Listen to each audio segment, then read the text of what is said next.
प्यारे भाइयों और बहनों, आपका मेहर टीचिंग में स्वागत है। मैं राजस्थान माध्यमिक शिक्षा बोर्ड की बुक के अनुसार समाजशास्त्र का अर्थ स्वरूप दृष्टिकोण पढ़ा चुकी हूँ। अब पढ़ा रही हूँ समाज की मूल अवधारणाएं, जिसमें समाज की परिभाषाएं मैंने आपको बता दी हैं। और आप बोलोगे तो सारे दूसरी यूनिट और फर्स्ट यूनिट के सारे PDF नोट्स बना के फिर मैं आपको शेयर करूँगी, क्योंकि अभी अभी सिलेबस में कुछ चेंज हुआ है, आपको पता हो तो देखो, पहले तो ये मैंने टॉपिक बता रही हूँ, फिर सिलेबस का भी जिक्र करूँ, लेकिन ये कहाँ कहाँ है ये भी बता दूँ। मेरा फर्स्ट पार्ट था समाजशास्त्र का परिचय, उसमें समाजशास्त्र का उद्भव पढ़ा दिया मैंने आपको, समाजशास्त्र का विकास पढ़ा दिया, भारत में उसका विकास पढ़ा दिया मैंने, उसकी प्रकृति भी पढ़ा दी और स्वरूप भी पढ़ा दिया। और इसका परिप्रेक्ष्य ये तो स्पष्ट पॉइंट में भी लिखा हुआ है। और इसका समाजशास्त्र का अर्थ और परिभाषा इसकी भी बता दी मैंने। और इसके अलावा समाजशास्त्र का विषय क्षेत्र क्या है वो भी बता दिया।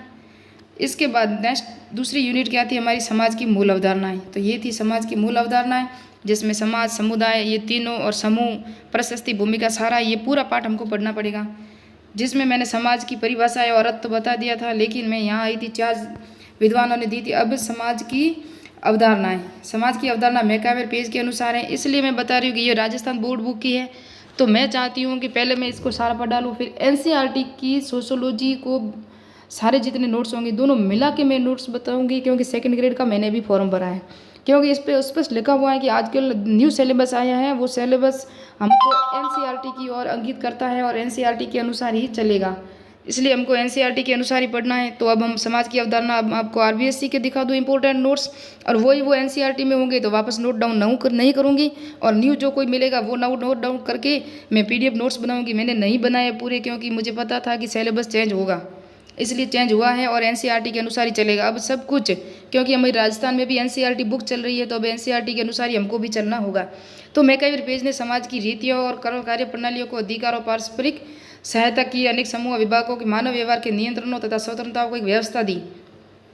इस सदैव परिवर्तनशील जटिल व्यवस्था को हम समाज कहते हैं। किसको?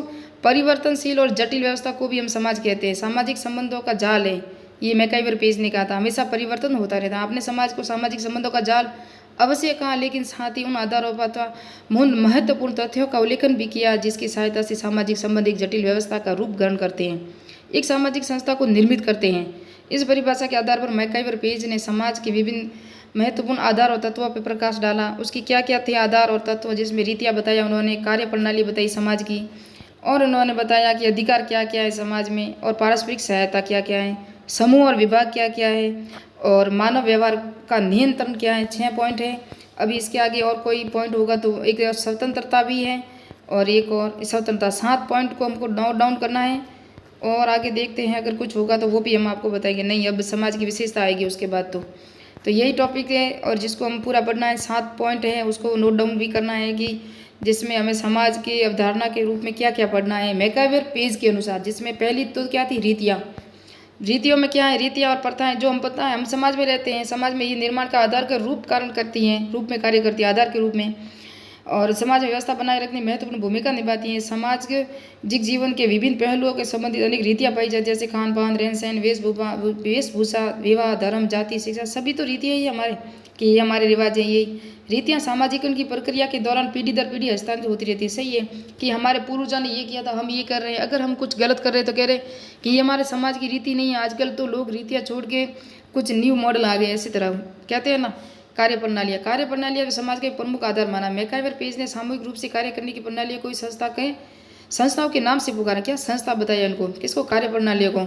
इन्हीं के माध्यम से एक समाज को विशेष लोग अपनी विभिन्न आवश्यकता और उद्देश्यों की पूरी करते हैं। किससे? आवश्यकता और उद्देश्यों की पूर्ति किससे करते हैं? कार्य प्रणालियों से, संस्थाओं से। सामाजिक, एक समाज में व्यक्तियों की सभी क्रियाएं सामान्य इन कार्य प्रणालियों के अनुरूप ही होती हैं, इन्हीं से नियंत्रित होती है। प्रत्येक समाज की अपनी विशेष कार्य प्रणालियाँ होती हैं। राइट है, ये भी होती हैं, जो समाज के समाजों की कार्य प्रणाली को भिन्न होती हैं। उदाहरण के रूप में हम हिंदुओं के विवाह से संबंधित कार्य प्रणालियाँ, मुसलमानों ईसाइयों के विवाह संबंधी कार्य प्रणाली अलग अलग होती हैं।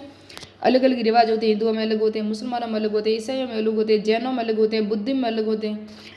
जिस तरह अब तीसरा पॉइंट क्या दिया था मैकावर पेज ने समाज की अवधारणा के रूप में? अधिकार को सत्ता या प्रभुत्व के नाम से भी जाना जाता है, तो ये भी आपको याद रखना है। यह सभी समाज का एक प्रमुख आधार है। कोई भी ऐसा समाज नहीं दिखाई पड़ेगा जिसमें प्रभुत्व अधीनता के संबंध नहीं पाए जाते।